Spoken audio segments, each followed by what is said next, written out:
the only one who's finished pollution. Talk about is money and fairy tales of eternal economic growth. How dare you?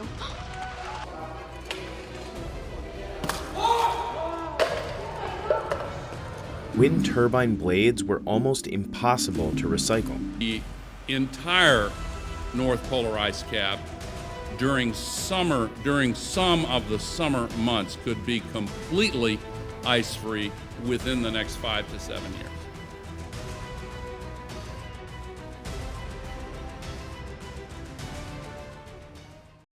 All right. Okay, so our next panel is about climate change. We are calling it Save the Planet, Kill the People. You will get into more of that, with our panelist talks about the issue, but also in our conversation. But the key again in all of this is what is actually happening about these topics. And some people are willing to go as far when it comes down to, I can only save one. The Sophie's choice, as Ricky Gervais said, I can save the planet or the people. And they're kind of going with the planet over the people. So we have a little video we want to show. You're the only one who's finished pollution. Talk about is money and fairy tales of eternal economic growth. How dare you?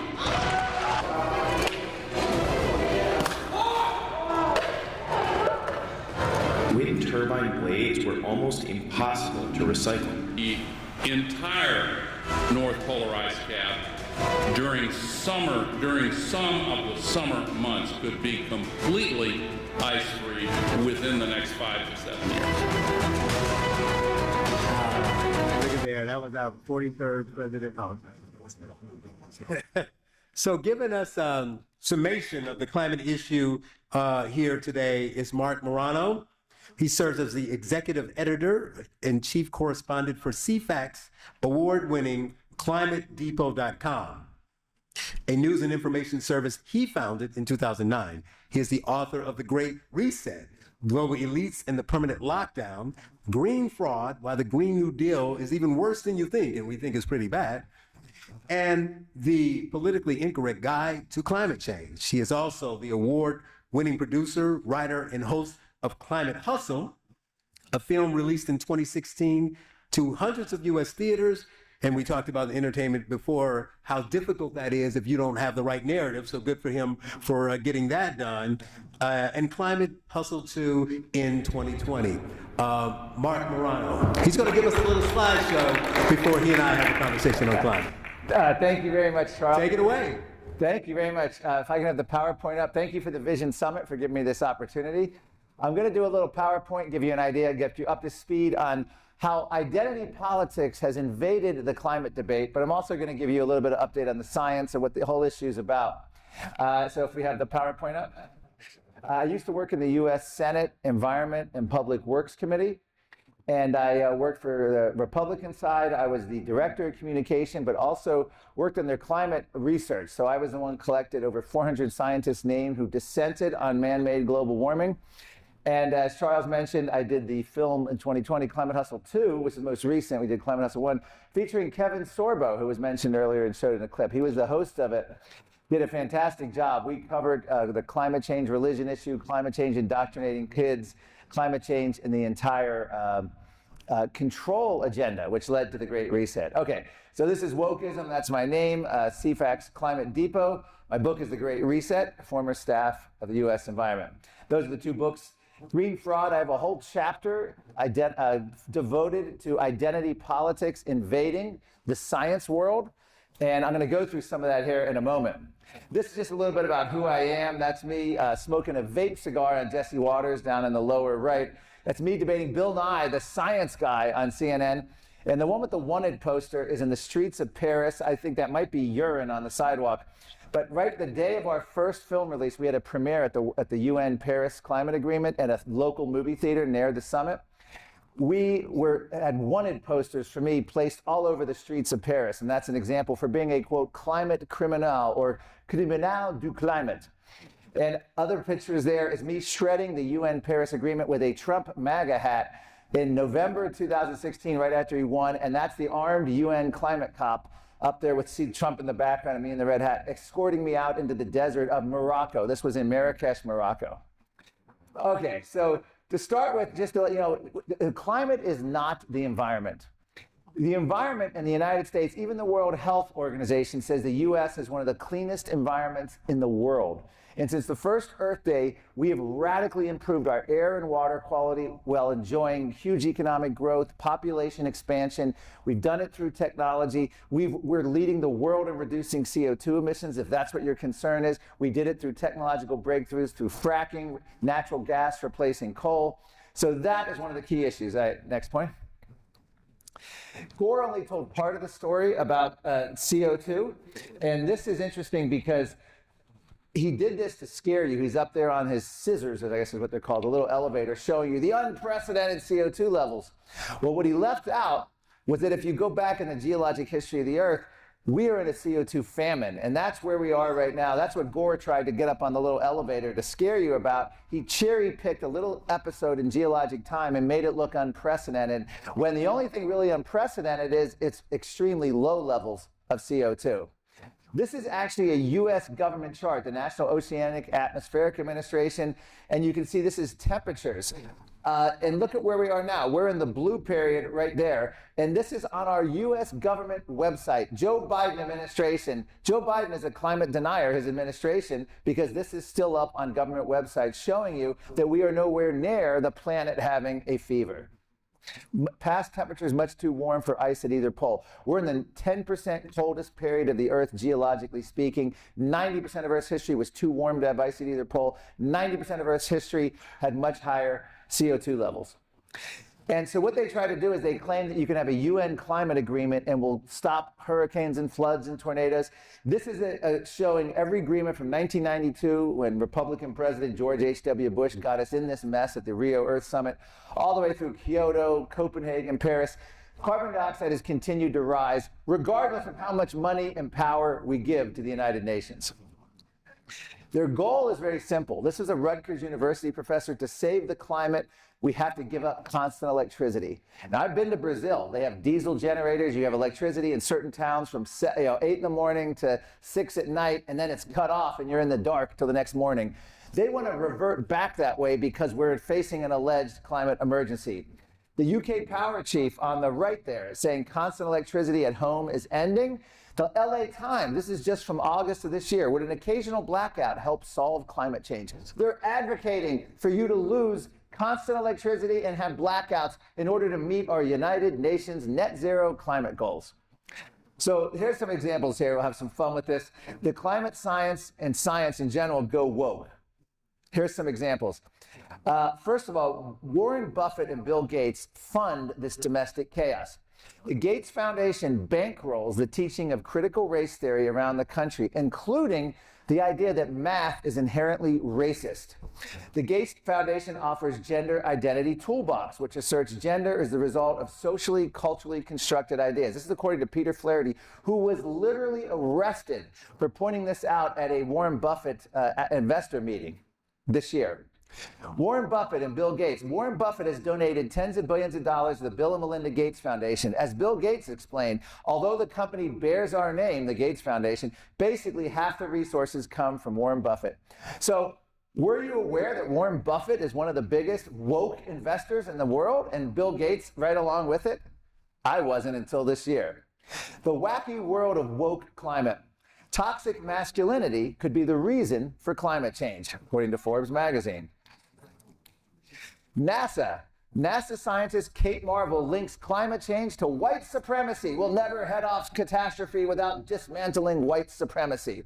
She called for climate and racial justice. So all you people who are worried about carbon taxes and Obama's old cap and trade, forget that. We got to end white supremacy. That's the new solution to climate change.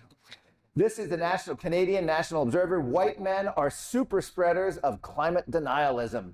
And BBC, why climate change is inherently racist. These are all within the last year or 2 years, 3 years. This is a Rhode Island professor, Professor Jonathan Turley. The data is racist. Science, statistics, and technology are inherently racist because they are developed by racists who live in a racist society, whether they identify as racist or not. 2 + 2 = 4 is racism, okay? Just make a note of it. You know why? The science says so. Climate activists, white America condemned to hell. This is activist Bill McKibben. He laments, quote, white America has failed because we've fallen short by voting for climate deniers in office. And this is what they actually believe. They've reduced this whole issue now to race and identity politics. A African activist, Black First Land Group, in Africa is blaming white people for causing a cyclone, tropical cyclone in Africa. And this was a deadly hurricane that hit, and they're literally saying it's because of white people. Now, you might think, oh, we've all been affected. Let's go back to 1846, Australia.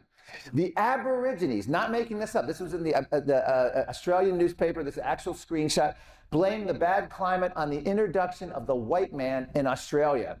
The great changes that have taken place in climate, or the Aborigines say the climate has undergone these changes since white man came into the country. So I think it's deep within the human psyche to seek out blame, and who would have known identity politics was that strong in 1846? I went to a UN climate summit in Montreal 2005. I love this. This is my favorite headline. Men warm the globe, women feel the heat. The solution, climate, gender, justice. It reminds me of an old Phil Donahue or Sally Jesse Raphael. Men who destroy the planet, and the women who love them.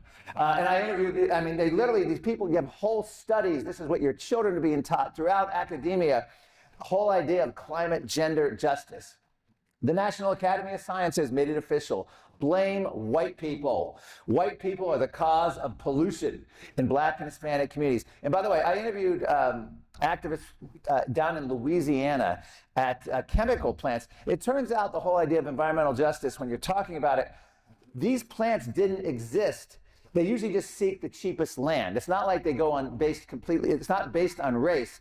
And what happens is the companies were there before, which then devalued the land, and then tend to poor people go, which I guess disproportionately a minority. In most of these cases, particularly where I studied this in Louisiana and interviewed American Enterprise Institute about this, they did not target minority communities for these plants. They were in existence, depressed the land value, and then poor people moved in, which were disproportionately minority. So they added the cart before the horse when they talk about gender, climate equity and gender equity. This was this year, actually April 2023, Time Magazine, the case for making Earth Day a religious holiday. At least they're admitting it. This is where we are with that.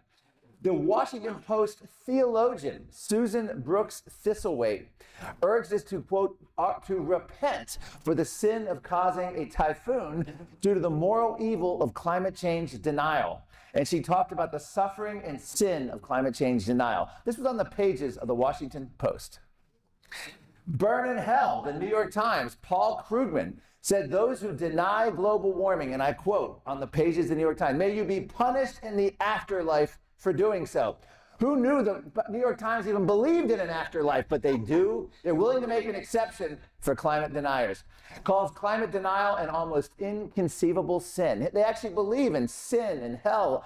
It's incredible. So they're actually finding religion. Sadly, it's just on the climate issue. I was in Egypt last November, and I'm going to Dubai, United Arab Emirates, for the big climate summit. Religious leaders gathered in Sinai. They had one Catholic priest, they had a Jesuit, they had a Protestant minister, they had a Muslim cleric and a Jewish cleric representing the different religions. They went up near Mount Sinai and they started smashing these climate 10 commandments. And this was, originally they wanted to go right on the top, and then the Egyptian government said it was a historic site, they couldn't go, so they went nearby. But this is what their idea is. They literally are going to draw the line between climate and religion. They're not keeping this in the dark, and they're openly saying it. This was October 5th this year. I just thought I'd pull this headline. Biblical end times fear dropped as natural disasters increase. Newsweek, just a couple days ago. What's today, the 6th? This is yesterday's paper, I believe. I don't know what today's date is. Biblical end times. Now, before we go any further, hurricanes, floods, tornadoes, wildfires, droughts are either on no trend or declining trends, and that is even according to the United Nations buried in their report. It's also part of all this historical data. It's also in the National Climate Assessment. There is no extreme weather increase happening. As CO2 has gone up in the last 100 years, extreme weather has gone down. I'll get back to that. Great Awakening. This was a Scottish historian, Niall Ferguson. I just thought this was a great quote for this Vision Summit. What the left now offers, wokeism, is in fact a religion. It's not a secular political ideology. It's not really about economics. It's about salvation. It's about persecuting heretics. It's about elaborate rituals of speech that can only be pursued by the believers. It's rather cult-like. What a great historian from the Hoover Institute to really put that in perspective, the Great Awakening.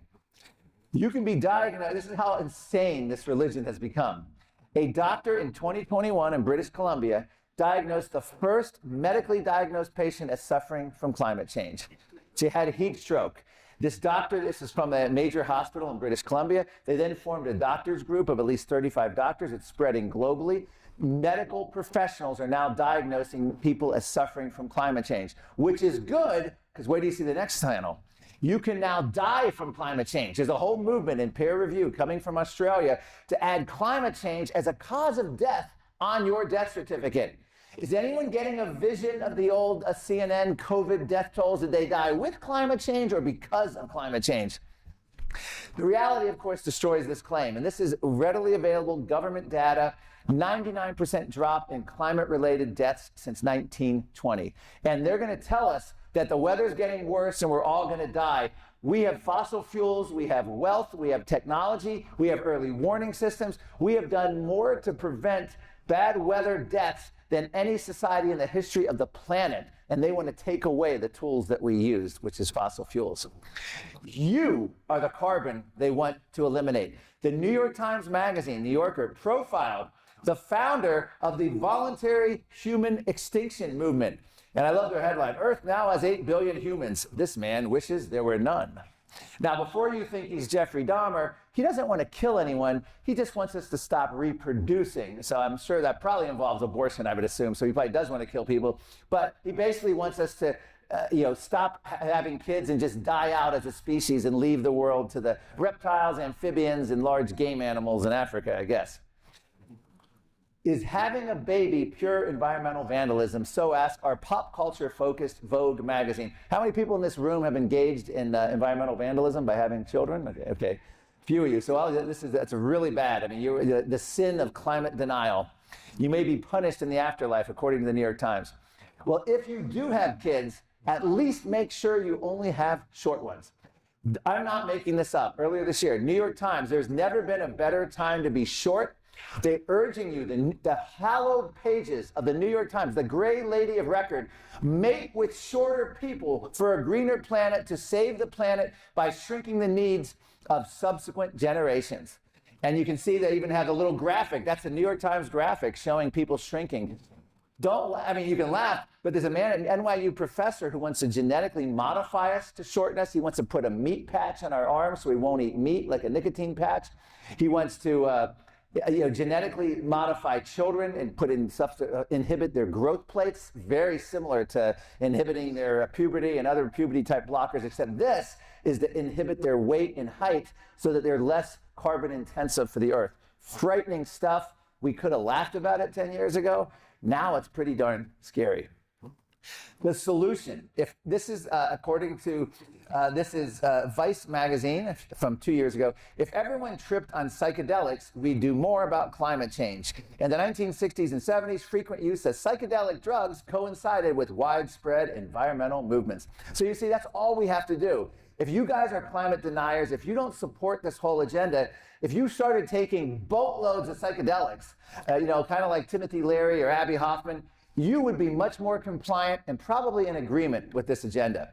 Slate magazine says it's finally and now time to give up on facts, or at least temporarily. How about 2 weeks to flatten the facts and lay them down in favor of more useful weapon emotions? They don't want to argue history, data, science, or facts with you. They want to play on emotions, and they want to cancel, defund, and censor you.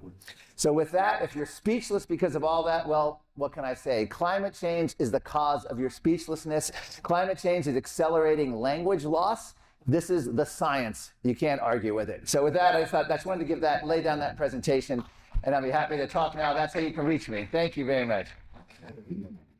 Thank you. Thank you, thank you, thank you. That, along with a lot of the other things that have happened, among other things, has reminded me that... Thank you. You're welcome. That I need to be concerned about white people. You need to be concerned. That's what, about white people. I mean, that was damning for white people, I got to tell you. I mean, if I didn't already think you were bad, Yeah. now it's okay. So that's, I mean, this one is kind of more complicated than some of the others in that we talk about language in the narrative and who's winning that battle for a myriad of reasons, most of which we know. But then it's also kind of wonky, right? So in order to combat what they're saying, they're using simple language. It's like, you know, it's normal. What city are you from? Are you from Chicago? Today, the average temperature is 45 to 70. See, you can see it. And then you have to combat that without sound or whatever. So I want to start, I guess, from, because I told you a story about, you know, how I was speaking somewhere at an event. It's funny that he came up and someone wanted to challenge me. So I said my piece about what I think, again, you all know, not political. And the guy's like, well, why should I listen to you? You've been on Tucker. And I thought, God, I was like, I haven't been on Tucker. Tucker was on my show. So when you're doing an event in Phoenix and you got this climate denier on, so literally, they shouldn't listen to me because he was coming here. And I had met him, but you know, we hadn't talked that much, so I don't know all his views. I can't really defend him. He's an adult, he can speak for himself. But I'm like, by response, I don't know if he's a denier or not. We'll get to that, which is what the premise is, what that means, their language. And then I said, but you should listen to me because everyone should be able to speak. But to the fact that they're calling you a denier. So let's set this up. You can correct me if I'm wrong, but the way I see this is the climate issue, the activists call a person a denier. They talk about climate change. They talk about three things. And I think you have to have all three to truly be a denier. Is climate change happening, right? So is it warmer? Is it cooler than it used to be? Is it man-made? And here's the other piece. Is it an existential threat? So I don't know where you lie on those three, but technically, if you believe it's happening and you believe it's bad, and you believe that man causes it, but you think there's things we can do and we're not going to be dead in 3 weeks, you're also a climate denier. And see, that's where the language comes into how they word things. So talk a bit about those things and tell me what the truth is and what lies into each one of those things. Like, is it happening? Yeah. You touched on that. Is it man-made? And are we going to? I think we know the third one because everybody who puts a date on it, we pass a date and they act like they didn't put a date on it. They scratch and put a new date. Well, obviously, climate has always changed since the beginning of time. And the key here is it man-made, and is man's contribution distinguishable from natural climate variability? Right. I interviewed the former head, actually I interviewed her when she was at Georgia Tech University, the head of the climate science division, a climatologist, Dr. Judith Curry. She actually flipped sides. She was a believer in the United Nations climate view. She was a climate alarmist. After the ClimateGate scandal came out, where it turned out the top UN scientists were colluding, she reversed her view and started examining it. She's now very skeptical. She says natural climate variability rules, and yes, CO2 is a warming agent, but there are hundreds of factors, and this we know from the UN scientists say this openly, hundreds of factors that influence the climate. Carbon dioxide is but one. Where the little magician's sleight of hand occurred was they tried to say that one of these hundreds of factors, carbon dioxide, which also humans inhale oxygen, we exhale carbon dioxide, somehow is the control knob of the climate. So if you deny it's the control knob, you're a climate denier in their eyes. So to answer your question about temperature, since the Roman warming period, we probably cooled. Since the medieval warming period, we probably cooled. We know this because if you look at the first UN report, it shows the medieval warm period of about 1000 AD, much warmer than today. So, and on the second question, which was what again? You know, what factors man plays into the change. Yeah, and I think we can play a factor, but if you remember in the 1970s, and I devoted a chapter to this in my book, Green Fraud, they believed fossil fuels caused global cooling, long before they believed fossil fuels caused global warming. In the 1970s, they believed our aerosols coming from fossil fuel use were going up and dimming the atmosphere, blocking the sun, and creating man-made global cooling. It was so bad that Richard Nixon got a letter from academics warning about man-made global cooling. The CIA did a report warning about the national security implications of changing the climate and cooling things. All of our pop media, NASA scientists were warning of extreme weather due to man-made global cooling. It was the exact same playbook. Newsweek even went so far as to say, we have only a short time to act. Climatologists are skeptical. They had the tipping point. Everything was the same. So this whole idea that if you don't buy the climate crisis, climate emergency vision, you are a denier is meant for one thing, and that is to intimidate, silence, cancel. And I'll give you one last example. We know Great Barrington Declaration, you're familiar with that, where the Harvard, Stanford, and Yale epidemiologists, along with the Nobel Prize-winning chemist Michael Levitt, signed this onto this Great Barrington Declaration, or supported it, that literally said we don't need to lock down, we don't need mandates, you don't need masks, that no other pandemic has ever been benefited from this. And they were called fringe epidemiologists by Anthony Fauci, Francis Collins, and they were literally shut down on every outlet, including YouTube, on basic TV, for years. The same thing I witnessed for decades in climate. Anytime a scientist spoke up, they were defunded, deplatformed, and canceled. I saw it with polar bear specialists. They'd be uninvited to a conference. So it's incredible, the parallels between we saw in rapid time, and people can understand that because they know scientists, doctors were censored. The same things happen in climate. The 97% isn't even 97 scientists. It's based on 77 anonymous scientists who we don't even know their names of, but somehow we're told that all scientists agree, 97%, and all they ever agreed on was the Earth is warming and humans contribute to it. So the third one is the deadline. Apparently it's the deadline, yes. In my book, I go back to 1863, if I got that right, 1863, yes, when the first known climate tipping point. It was an academic named George Marsh Perkins, who, when Abraham Lincoln was president, warned of, quote, climatic excess, unquote, unless mankind changed his ways. So doomsday narratives have been in every ancient culture, and the idea is human sacrifice for the pagans has always been a big part of this. I mean, we had in different Aztec cultures and everything, the idea of human sacrifice to appease the rain gods, to end droughts. And today, science has not really advanced. I also quote in the book the research of I believe she's Harvard, but a historian named Emily Oster, who goes back and looks at witch trials. And witch trials coincided with the Little Ice Age. Why? Because cold times led to crop failure, food shortages, and more conflicts. So that's when the accusations of witches went up. And it's an incredible scenario because we really have not advanced in our modern age. Instead of blaming witches, today we blame your thermostat, your gas-powered car, your dishwasher, your meat eating, your airplane flights. It's just they've switched the witch to modern society. You know, and like all of the other topics, the kind of connecting and factor that ties all these things together is shouting down dissenters. So you might not be wrong, right about everything you say. I don't know. I mean, but I can look it up and verify it. I can challenge whatever.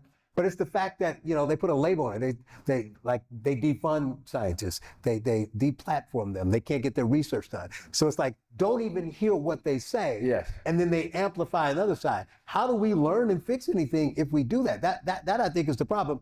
And then the language and the rhetoric. You talked about global cooling. So it went from global cooling to, most of us remember, global warming, to now it's just climate change. So now they were able to craft it that anything that's different, if it's hot, climate change. If it's cold, if it rains, if it doesn't rain, if there's a drought, like there's never been droughts before, right? So anything that happens. So talk about the challenge of both. You mentioned a little bit of being the scientists who go out and speak up against it getting attacked, but also trying to combat the language when it's always changing. It is. They changed that language. You're right. The reason they changed the language, and I was at the Bali UN Summit 2007. I had $14,000 round-trip airfare with my U.S. Senate position. They fly business class. I had a lay-down bed. This is what happens. That's why Believe me, there were waiting lists for Senate staff to go to these climate summits. All expense paid trip to a 5-star resort on the ocean. Now, sorry, I'm diverting here a little bit, but just to give you an idea, this is why the UN knows how to throw a party, the United Nations does. So to answer your question, the language changed, and it was at this summit that John McCain's aide told me they were going to start blaming every weather event on climate. And I was like, there's no way, that's absurd, that's unscientific. We've had extreme weather since the beginning of time. We have extreme weather currently. We're always going to have extreme weather. But I was wrong in the sense I didn't think they were going to get away with it. They got away with it. Now every hurricane, flood, tornado is all blamed. And that's why they could no longer go with global warming, because now they can blame blizzards and record snow on global warming, on climate change. And even when Al Gore predicted, and UN scientists said the end of snow, children won't know what snow is. Fast forward, we had all those blizzards in the snowiest decade in the East Coast. Al Gore does a New York Times piece where he says, you know, blizzards are a result of climate change. And other people were like, well, we didn't realize it, but yes, they're causing blizzards because that's part of extreme weather. They literally turned on a dime. In terms of intimidation, we had a Nobel Prize winner in physics, John Clauser. Just recently. Just last year, he won the Nobel Prize. Guess what he did this year? 6 months after winning the Nobel Prize, he announces climate change is pseudoscience, that he's a climate skeptic, and that he basically declared the whole thing a fraud. He was scheduled to give a talk at the International Monetary Fund in July. He was told right after he made these comments, he also signed on to a declaration of 1,600 scientists saying climate change, there is no climate emergency. He was told that his talk was delayed. Well, using, I think it was Freedom of Information Act, they found the emails where the International Monetary Fund actually told him, we will not allow a dissenting voice on an issue this important. Sorry, your talk's been canceled. If they can do that to a recent winner of the Nobel Prize in Physics, one of their own, so to speak, just on a dime, that shows you how they do this. So the way to fight back is if he's fighting back, you've got to get people together the way we did COVID. You can't comply. You have to band these scientists together. It's happened in climate. We're really fighting back. 1,600 have signed this declaration. And we've got to do the same thing fighting the media. You got to do the same thing at your children's school, at your universities. It's all about battling that narrative and informing people. And again, the point of what we're doing here is to educate people about the effects of this. So you put some stuff on the slide that made you laugh. I know I jokingly cheered the religion part because it's so absurd. But people need to know that, but they need to understand the ramifications, like how it affects us. So you talked about some stuff. It's interesting from it. You know, we will talk a little bit about some of the science stuff, right? We don't want to get too deep.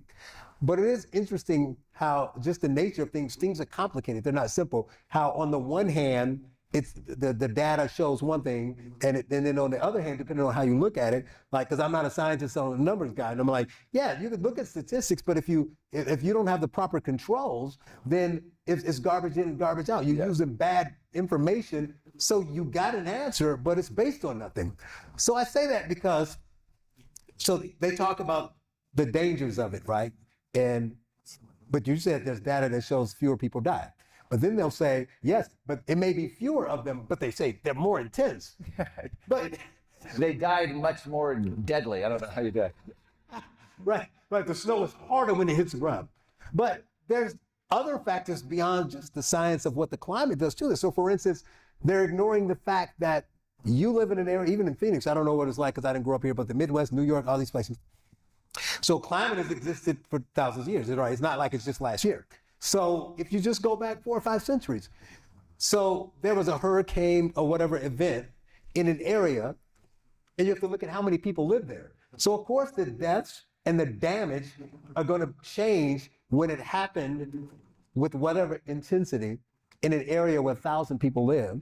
And now there's 1 million people living. So you watch a video of buildings crumbling, and you're like, that never happened before. Yeah, because the last time that happened, there were no buildings there. Yes. So they never talk about that either. So it's a lot of things that are involved in the numbers, and they don't explain them. They just put up video and say this is bad. So talk about how we need to look at and understand the data to understand what's really going on. Well, the extreme weather expert, Dr. Roger Pilkey Jr., University of Colorado, he looks at things like hurricane and flood damage, and he normalizes it for economic growth and activity. In other words, that's the only way you can do it. As exactly as you said, if a hurricane hits Florida in 2023, and you're trying to compare the economic costs to a hurricane that hit Florida in 1965, it looks like climate change is much worse today. But if you actually look at the data, you'll find that hurricanes actually category 3 and larger have been declining as CO2 has gone up. The worst decades for major hurricane landfalls was the 1940s. And on every metric, whether you combine tropical cyclone hurricane activity into one metric, it's down since 1970. There is no upward trend in and I'm talking about hurricanes, floods, tornadoes, droughts, wildfires. It just doesn't exist. So what they do, and this is insidious, I liken this to I call it a casino effect or a lottery effect. Your chance of winning the lottery is very low. The chance of someone somewhere winning the lottery is very high. Someone's always going to win, right? So what the media does, just like they do in a casino, when your chance of winning a slot machine, the grand prize is very low, but someone's going to win the grand prize at some point, the 50,000, the 100,000. So the casino owner and the lottery officials highlight all the winners. So every week, every month, you can go into a casino and can see all the winners at the slot machine. You get the impression everyone's winning. I should be playing slots. Look at this. They won 10,000. They won 50,000. They won $500,000. Same thing with the weather. There was a flood, unprecedented flood in Australia. There was a heat wave in Europe. There was a hurricane in California. It makes it look like everything's happening all at once. It's unprecedented. And the reality is, it's not. But they know that if they bring up all this, they had a great example, was Hurricane Idalia in Florida. It was called unprecedented by PBS and CNN. Do you know why this category 3 hurricane was called unprecedented? It's the most absurd reason. Florida's had almost 50 category 3 and higher landfalling hurricanes in the last few decades. Nothing unusual, right? It was unprecedented because this category 3 hurricane, there was a 50-mile stretch of beach that had never had a category 3 or larger hurricane hit it. So that's how they called it unprecedented. It'd be like saying, I ate an unprecedented hamburger last night at my house. Well, why was it unprecedented? Well, I ate it in my closet. I'd never eaten a hamburger in my closet before. That's how they get away with it. But if you look at the media clips, unprecedented hurricane, unprecedented, everyone picked it up and they never really explained it. It might be explained in a written article like paragraph 18, but in the media, on the radio, and on TV, it was just called unprecedented. So they give you this impression that the same way at the lottery, everyone's a winner, and the same way that everyone's facing extreme weather. Right. It's not. Both in data, it's down, and in impact, it's down. Well, another piece of that, just to piggyback on that, is the media, obviously they're biased, but also the fact that there is media. So a lot of times, we talked earlier about it hits in an area where many people didn't live. But also, you didn't have 24-hour news. So it might make the news, obviously, in Florida, we're having a hurricane, but if I live in California, I might not know. So that's another factor, because it's easier. You find out about weather patterns that you wouldn't find out about. But here's another thing. I talked earlier about how I like to give people their argument, right? Because exchange of ideas, you can have a debate about it. But another thing I like to say is, do they believe what they say? And we joked about this earlier. So let's assume you're wrong, because I said that we have to leave space that maybe Mark doesn't know what the hell he's talking about. He's wrong. It is existential. The climate is changing. We're going to die in a year. The water's going to rise. If the people who are pushing this actually believe that, here's a very simple question. Would they build $20 million homes on the ocean? Yes. Obama. I'm just saying, would you do that if you thought, would you carbon footprint, fly around the world in a private jet by yourself if you want to control? And then you talk about the rolling black. I don't know why you put up a clip of rolling blackouts, where was it, Brazil or whatever? California. Yes, Michael. Yeah. California has blackouts. You don't even have to leave the country. So they're actively acting in a way that they don't even believe what they're saying. Greta, all of them. So do they believe what they're saying? They can't possibly. You mentioned Obama. He actually has a house in Martha's Vineyard, not far from the coast. And in Hawaii, he got the exemption to build the seawall, which the average person could never get approved, or a seawall up, because that is very environmentally destructive. And there's a difference between climate and actual environmental issues. Climate has hijacked the real environmental movement. In terms of, the United Nations climate chief has said he lives at 30,000 feet. Right. You have Leonardo DiCaprio, who's literally said, I will fly anywhere around the world to fight global warming. A little bit tone deaf there. And then, of course, you had John Kerry, who literally flew a private jet to Iceland to pick up an environmental award, was confronted by an Icelandic journalist about why he's flying a private jet. And he said basically the equivalent of, do you know who I am? My work is so important, I have to fly. And then he was hauled before Congress, John Kerry, and asked about his private jets. And his answer, and I'm not making this up, you can go back and look at the footage. I don't own a private jet. I've never owned a private jet. I've flown in them, but I don't own one. And it wasn't until cross-examination, about 15 minutes later, that he had to admit that his wife owned a private jet. Because she has all the money. Yes, she has all the money. I mean, he said it with such, I almost believed him. And then I was like, whoa, wait a minute. But he just was that willing to lie and cover it up in the most obvious way. But that's a very important issue, because if they're not willing to walk the walk, you know it's a fraud. The most important thing is Bill Gates was pushing longer lockdowns in 2021, the same exact week that he was making a bid on the largest private jet transport company in the world. France is now banning flights of 2.5 hours or less. There's a whole movement in France to limit the airline flights to 4 flights per person per lifetime. Bloomberg News is reporting that cheap flights are a thing of the past due to climate compliance costs. You have the gas-powered cars being collapsed, our freedom of movement being affected, they're rationing vehicle use, all without 1 ounce of democracy, all following that model of the COVID lockdown emergency declaration. And this is so they're collapsing our energy, our transportation, and our food supply. John Kerry announcing they're going after high-yield agriculture, announcing they're going after meat eating with methane. We didn't vote. There's no democracy involved in this. And that's why they're urging Joe Biden, AOC, Chuck Schumer to declare a national climate emergency. It would give him 130 new executive powers. NBC News says it would give him emergency powers similar to the COVID emergency powers. So think about that. Well, that's important. I was going to go to something else, but we got to talk about that a bit, because the effects on people. So let's talk about poor people, people who are already struggling and all that. So talk about what that will do to them from a standpoint of, you know, I think Kevin was telling me something about that. Didn't you mention that they were doing something here where they're trying to eliminate cars, make more bike space, eliminate the 15 minutes, that kind of stuff? Yes. Right. They're trying to mandate electric cars, but they're going to be more expensive. What do? You know, most people just buy a clunker. What are you going to do when you're legally not allowed to drive one? The cows are farting, so we need to eat bugs. Yes. Right. All of these things, whether we like them or not, whether we think it infringes on our constitutional rights, it's important. But there's an economic effect for people who can't afford it. So talk about how what they're pushing doesn't hurt the elite, but it's going to hurt the people who know about it the least, but can't afford it, and what it's going to do to them. Yeah, this whole agenda is about crushing economic growth. There's a whole movement called the degrowth movement, written about in the Washington Post, in Newsweek, in academic journals. And the idea here is to collapse economic growth to make it sustainable. And we know the World Economic Forum says, you will own nothing, you'll be happy.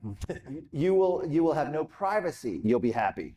You will have meat will only be a rare and occasional treat. This is what they publicly state in their mission statement. And the idea here is once they collapse all this, they're pushing the basic universal basic income, UBI, which was soundly rejected when it was George McGovern running against Edward Muskie, I believe it was, in 1972. It was collapsed out of the race and never had a chance. Well, COVID brought universal basic income to America. And the idea here is you don't really need a job. You don't need a car to go anywhere. We're going to pay you a minimum salary. We're going to make sure to legalize drugs so you can be, you already saw they want you to take more psychedelics as well as things like marijuana. Keep you compliant. And it's this whole vision of a climate world where we're going to be a sort of neo-feudalism. And this is where they openly talk about the constant electricity, the lack of being able to move either by car. They want to get rid of private car ownership. And I say multiple reports have done that. We had Democrat presidential candidate Andrew Yang call for end of private car ownership. We had Boris Johnson's transportation secretary call for the end of private car. Said it was outdated 20th century thinking. Major UK government-funded reports. It's a major part. Business Insider magazine has said EVs aren't enough. We have to abolish car ownership. They want you to basically have an app where you can call up a car if you can afford it, or you take mass transit, or you're limited to a 15-minute city. They know everybody doesn't live in New York and Chicago? Well, they don't. But even in LA, how are you going to get around LA without a car? I mean, Well, that's the funny thing. They're buying up land. And when Biden is setting aside millions of acres, taking away states' rights, so like, for instance, in Utah, Arizona, if he takes up millions more acres to protect it under the auspices of protecting it, that means the state, local authorities, counties have no say in that land management anymore because it's being taken over. So in that kind of idea, they don't really think that way. In their minds, they're the New York-centered, the Chicago and Washington, LA. That's their mindset, and they think they can impose that along the world. They think so. This 15-minute city is a very scary concept because that boxes you in. They're starting one in Oxford. There's a whole bunch of them throughout Europe, and the simple idea is you're allowed, in the Oxford example, like 95 times you can leave your bubble or sector. Sounds like East Germany. 95 times in my lifetime? No, I think it's per year. It's generous. Okay. If you exceed that, then you got to start paying fines. And even in the first 95, I think you have to take like some kind of ring road. You can't just go directly. It's like this insane thing where you have to justify to a bureaucrat where you're going, why, and you have to pay a fee to do it. We have activists who say in a declared climate emergency, which again, Joe Biden may be about to do, you need a morally justified reason to fly. So if you want to go to Florida for a funeral, maybe some bureaucrat will approve it. If you want to go to Florida for the beach, you may not get that approved because that's not justifiable. We have a climate emergency. Wow, so that means they got religion and morals now. That's right. That's upside to this. Yeah. So when we talk about solutions and what we can do, obviously I talk about talking to everybody about all these issues, but talk a little bit about how we were talking before about how sometimes, unfortunately, it matters who's delivering the message, why we need more people to speak about it, because you're clearly a denier and a right-wing zealot. Right. So why should people listen to you? So I tell the story earlier about how I was attacked because I was having this crazy denier on. And so I pushed back to the person like, I want to hear about stuff because I'm not the smartest guy in the room and I'll listen to everyone. So why didn't you mention the fact that I've had theoretical physicist Lawrence Krauss on my show to talk about the day? I let him speak. I didn't attack him. Tell me about the dangers of climate change because I wanted to hear. Michael Schellenberg, I asked him about, he's like, no, I like Michael. So do you think he's a zealot? He's a denier? No. Why didn't you mention I interviewed him? Yeah. So I think that's kind of important because the same person who's calling you a denier said he's willing to listen to them. But even so, Michael had a shift, but Lawrence Krauss hasn't. But Lawrence was still honest enough to say, we have bad messaging in the sense that we keep telling people that they're going to die in 5 years. They're going to stop believing us. We should stop doing that. They both are big on nuclear when they're activists. So let's talk about the extreme activists. So even if there's right and there's things you can do, the activists want to shut people down. The activists don't want to use nuclear. The activists are far too reliant on renewables, even though they don't want to talk about the realities. I was going to think it was your clip, but I think it was in the clip we did before. And I don't know if you can tell because it was really quick. But there's some kind of construction vehicle picking up these white planes. Did you see that? It was a stack of a bunch of lone white pieces. I don't know if you caught what those were, but they were the blades from the windmill. And the New York Times had to write an article about they don't last long. So every few years they have to change them, and they don't break down. They're not biodegradable, and they have no place to put them. So they just throw them in a landfill, right? Or the fact that we need these renewables, but no one talks about they work because they have battery backup because the sun's not always shining. So even Lawrence Krauss was like, there's things we can do, but it should be a personal choice, and we don't have all the answers yet. At least he's honest, and he's on the other side of you. But you can't hear that because the loudest voices we're listening to a 13-year-old girl. That is the problem. So how do you get the messaging out where people want to dismiss people like you from the beginning? Well, first of all, United Nations declared last October, we own the science on climate change. So we partnered with Google to make sure only research results that support the UN climate position. Oh, by the way, this guy told me the science was settled. Yeah. And science has never settled on anything. That's what I told him. Pluto was a planet until about 2000. Gender. That's right. Yeah. That's right. You don't even know what a woman is. That's right. That whole idea that science is settled, it's completely insulting. Science is never settled. In fact, in the 1970s, they thought it was the cooling. If there was actually go back 100 years, there were all these people who thought we were in cooling and then warming and cooling and warming. There's no idea that they would ever find out. But to answer the idea of how you get the message out, we've had great success. I think COVID was an eye-opener for most people. March of 2020 changed everything. People's eyes were open to what the forces were willing to do. And the only thing I would say is it's not just activists. I mean, because the activists are now in charge of our intelligence agencies, of the highest levels of government, of the academia, of corporate media, and it's this sort of woke activist that is literally imposing no dissent allowed. So the way we've gotten our message out is through just, it's like the old, the old Eastern Bloc nations. You had to have a Voice of America. You have to have other means by which to get your message out. And that's where the internet had such great promise. But even they tried to take that away from us, beginning with Trump's presidency in earnest. From 2016 on, 2017, the censorship and deplatforming has really intensified.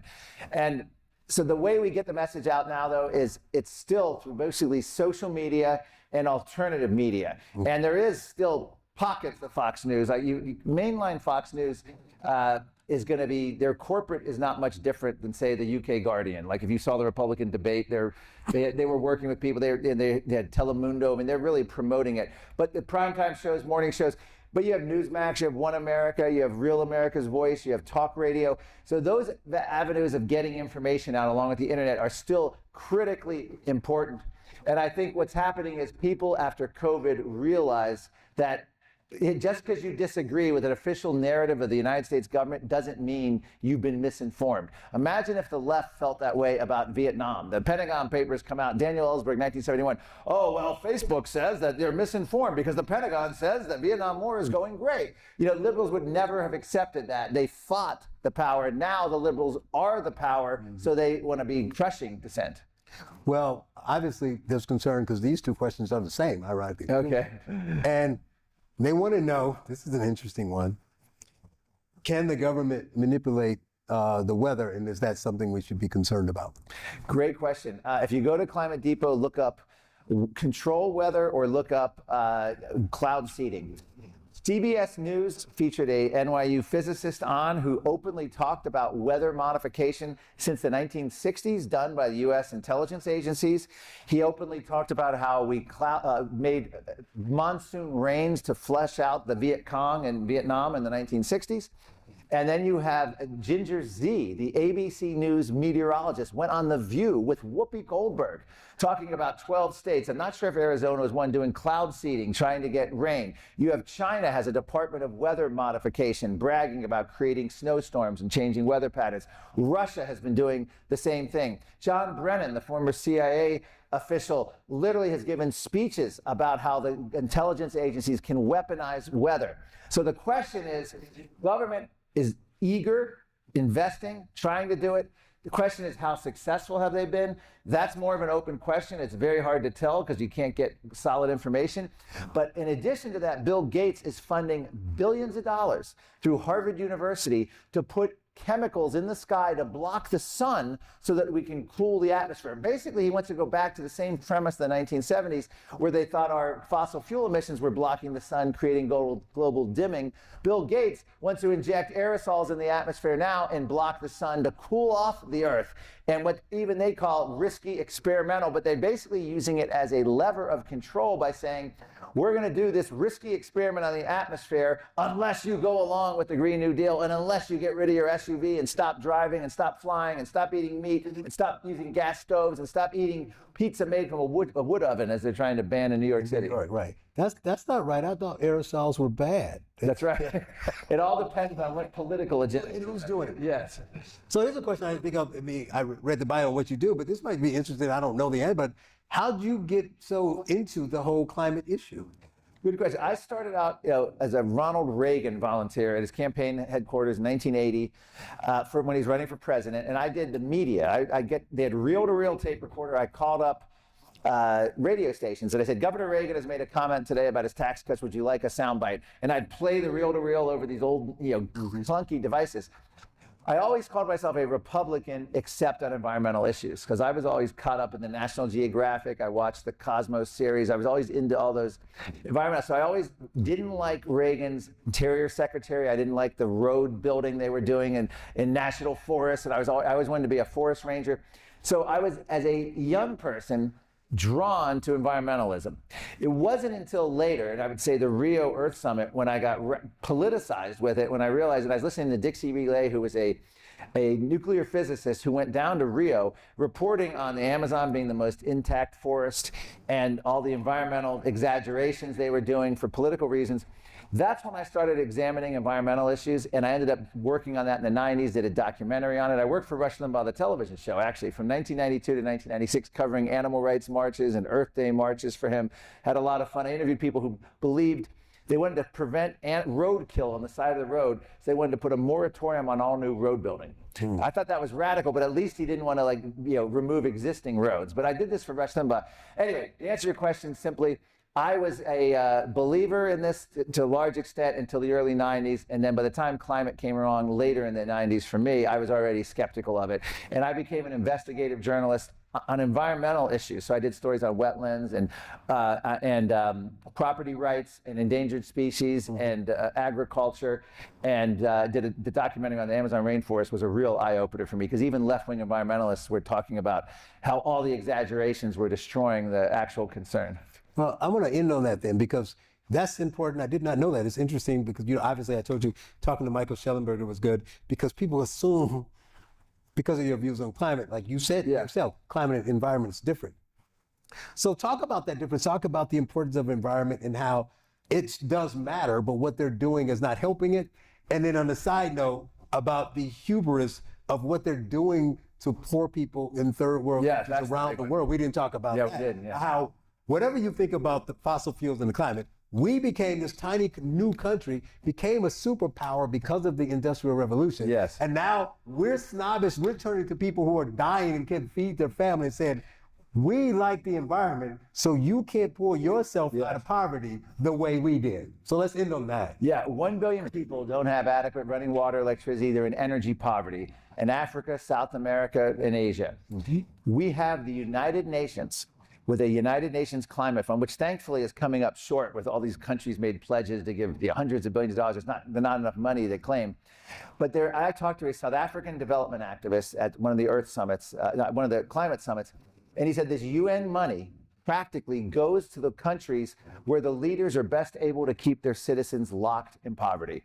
And the leaders get this money that's just tens of billions of dollars, hundreds of billions coming from the UN, and they get to build monuments to themselves, they get to ensure their reelection, and they get to ensure that they don't have economic prosperity and development in order to meet climate goals. You know, South Africa was heralded earlier this year for meeting its UN net zero climate goals because of unintentional blackouts in energy, because of all the green energy mandates. So we have the prevention of fossil fuel projects in Africa. You have white wealthy Westerners telling people of color in Africa they can't make the same mistakes Western nations did, which was prosperity, long life, low infant mortality. They have to be managed. They want to put solar panels on huts made of dung in Africa. This is the greatest moral failing of this entire climate agenda. And Al Gore was at a Bill Gates meeting and actually said publicly on a stage that Africa is projected to have more people than China and India combined by 2050, and that we need, quote, ubiquitous fertility management, unquote, in Africa to prevent that. A white, wealthy Westerner, Al Gore, was lamenting that there are going to be too many Africans by 2050, and he wanted to essentially make sure they had ubiquitous birth control to prevent it. That's how essentially open they are about this agenda. And it truly is a depopulation agenda. They think humans are a virus upon the earth that have to be controlled severely. Now, this is one of those really important topics that don't get as much coverage today. So we need to learn more. I thank you for coming. We need to, we would have had his books here, but he sold them out. He doesn't have any. Yeah. And so I haven't gotten it yet, but we should get that. And I definitely implore you all to pick up Michael Schellenberg's Apocalypse Never, because he had the bona fides of the left, people would open up to him. So he went and talked to people, right? That women who were like, I need fuel, I need this. So he talked to people in the Congo and everywhere else, and you can see the way their lives are impacted in the Amazon and things about this. But thank you, Mark Morano, for joining us to talk about climate. Thank you, Charles. Thank you for the vision presentation. Thank you.